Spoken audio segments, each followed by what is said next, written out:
Hello friends, welcome to Little Desire channel.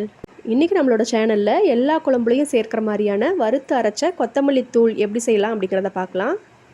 கொத்தமல்லி தூள் செய்ய நான் 1 கிலோ அளவுக்கு நாட்டு கொத்தமல்லி விதைகள் எடுத்திருக்கேன். இதில் தூசி எதாவது இருந்ததுன்னா நல்லா புடச்சி எடுத்துக்கலாம். நல்லா சுத்தம் பண்ணி எடுத்ததும் ஒரு அடிகனமான கடாயை வச்சுட்டு இதை கொஞ்சம் கொஞ்சமாக சேர்த்து வறுத்துக்கலாம். மீடியம் ஃப்ளேமில் வாசனை வர வரைக்கும் நல்லா வறுத்து எடுத்துக்கலாம். மீடியம் ஃப்ளேம்லேயே வறுத்துக்கலாங்க, கருகிருச்சுன்னா டேஸ்ட் மாறிடும். இது நல்லா வறுப்பட்டதும் ஒரு பிளேட்டுக்கு நம்ம ட்ரான்ஸ்ஃபர் பண்ணிக்கலாம். இதே போல் எல்லா கொத்தமல்லியும் நான் வறுத்து எடுத்துட்டேன். அடுத்ததாக ஒவ்வொரு பொருளாக சேர்த்து தனித்தனியாக வறுத்து இது கூடவே நம்ம சேர்த்துக்கலாம். 1 கிலோ கொத்தமல்லிக்கு 50 கிராம் சீரகம் எடுத்திருக்கேன். இது நல்லா பொரிஞ்சு வர வரைக்கும் வறுத்துட்டு அதே பிளேட்டுக்கு நான் ட்ரான்ஸ்ஃபர் பண்ணிக்கிறேன்.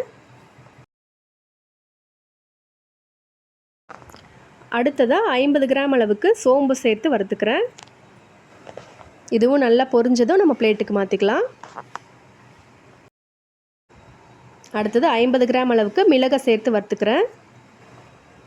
மிளகு நல்லா வெடிச்சு வர வரைக்கும் வறுத்துட்டு இதையும் பிளேட்டுக்கு ட்ரான்ஸ்ஃபர் பண்ணிக்கலாம். அடுத்ததாக ஒரு 75 கிராம் அளவுக்கு அரிசியை சேர்த்துட்டு அது நல்லா பொரிஞ்சு வர வரைக்கும் வறுத்து எடுத்துக்கிறேன்.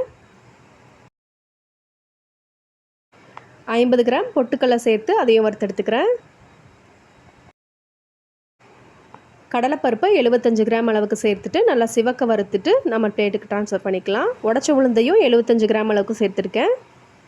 இதுவும் நல்லா சிவந்ததும் நம்ம பிளேட்டுக்கு மாற்றிக்கலாம்.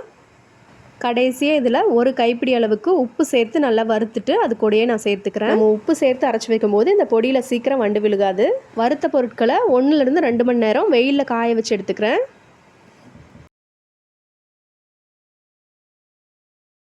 இதை நான் மிஷினில் கொடுத்து அரைச்சிட்டு வந்துட்டேன். கம்மி குவான்டிட்டியில் செஞ்சால் மிக்சிலேயே கூட அரைச்சிக்கலாம்.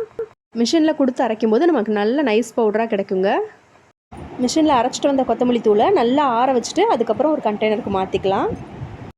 இந்த கொத்தமல்லி தூளை எல்லா வெஜ் நான்வெஜ் குழம்புகளுக்கும் யூஸ் பண்ணிக்கலாம். இந்த கொத்தமல்லி தூளை ஒரு 3லேருந்து 4 மாதம் வரைக்கும் நம்ம வச்சுருந்து யூஸ் பண்ணிக்கலாங்க. நீங்களும் இந்த மாதிரி ட்ரை பண்ணி பாருங்கள். வீடியோ உங்களுக்கு யூஸ்ஃபுல்லாக இருந்ததுன்னா வீடியோக்கு ஒரு லைக் கொடுங்க. சேனலையும் மறக்காமல் சப்ஸ்கிரைப் பண்ணிக்கோங்க. தேங்க்ஸ் ஃபார் வாட்சிங். Have a good day friends.